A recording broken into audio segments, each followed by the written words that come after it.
Ναι, είναι το βραβείο πρωτότυπης μουσικής. Το βραβείο πρωτότυπης Δεν μουσικής. είναι το 8, είναι το 9. Το βραβείο πρωτότυπης μουσικής θα απονείμει ο Κωστής Μαραβέγιας. Ναι, Ένας αυτό. πρωτότυπος μουσικός. Ναι. Από εδώ.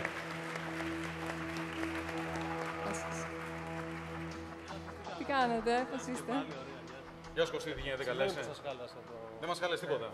Είχαμε συνεννοηθεί να κάνουμε ένα πολύ ωραίο αστείο, αλλά δεν ήθελε. Όχι, η αλήθεια είναι.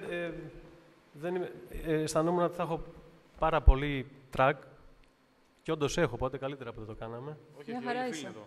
Ωραία. Αυτός δηλαδή από αυτή την πτέρυγα και κάτω. Ήθελα να σας πω, δεν έτοιμασα κάτι να πω, αλλά έκανα ένα Google πριν εδώ που ήμουν με το iPhone και είδα ένα πάρα πολύ ωραίο. Ουσιαστικά έβαλα στο Google μουσική κινηματογράφος. Και το πρώτο, δεν πιάνει εδώ καλά το σήμα μου, οπότε ουσιαστικά το πρώτο που εμφανίστηκε αυτό χρησιμοποίησα και αποτύπωσα για να σας πω, είναι πολύ ωραίο. Ακούστε τι λέει. Λέει ότι ο κινηματογράφος είναι μουσική.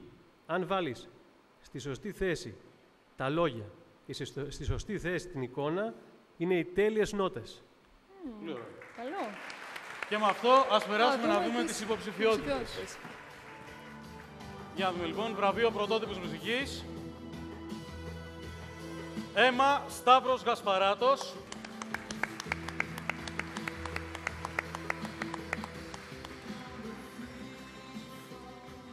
Ημερολόγια αμνησίας, Χρήστος Δελιγιάννης.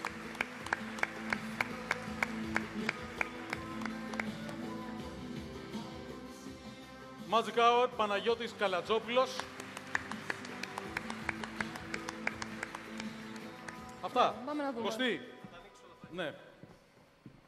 Θέλετε να κάνουμε λίγο μουσική υπόκριση τώρα που ξεθάρεψα? Α, Θέλετε? Να κάνουμε όλοι μαζί λίγο soundtrack.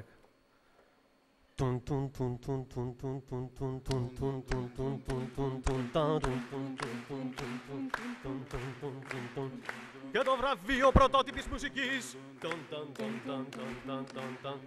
παίρνει ο... Απίστευτο, πριν λίγο τα πήραμε στον πάνω από κάτω. Δεν ήξερα ότι είναι υποψήφιος ο Σταύρος Γασπαράτος. Ναι! Συγχαρητήρια. Μπράβο ρε Σταύρο Γασπαράτο.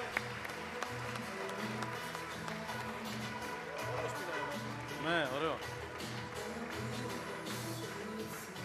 δίνεις το βραβείο. Συγχαρητήρια, Σταύρο. Μπράβο. Το βραβείο. Πολλά συγχαρητήρια. Συγχαρητήρια. Είμαι χουρλής. Είσαι χουρλής, πραγματικά.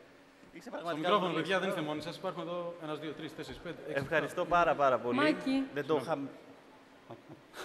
Δεν το είχα καθόλου θα το πάρω, οπότε δεν έχω ετοιμάσει τίποτα. Ευχαριστώ πάρα πολύ αυτούς που ψήφισαν, την Ακαδημία, πάρα πολύ. Ευχαριστώ προφανώς το Διαμαντή τον Καραναστάση για τη μεγάλη ευκαιρία και που μας έδειξε ότι χωρίς μιζέρια αλλά και χωρίς τίποτα μπορούμε να κάνουμε τα πάντα. Έκανε μια υπέροχη ταινία χωρίς τίποτα, αλλά με πάρα πολύ καλούς συνεργάτες. Δεν μιλάω για μένα, όλο το υπόλοιπο τέτοιο. Προφανώς και εμένα. Κάτι ακόμα είχα σκεφτεί ότι πρέπει να πω, άμα τυχόν το πάρω. Είμαι γουρλής εγώ. Ότι είσαι γουρλής εσύ. Ευχαριστώ πάρα πολύ. Να είστε καλά. Περάστε, παιδιά. Συγχαρητήρια. Περάστε.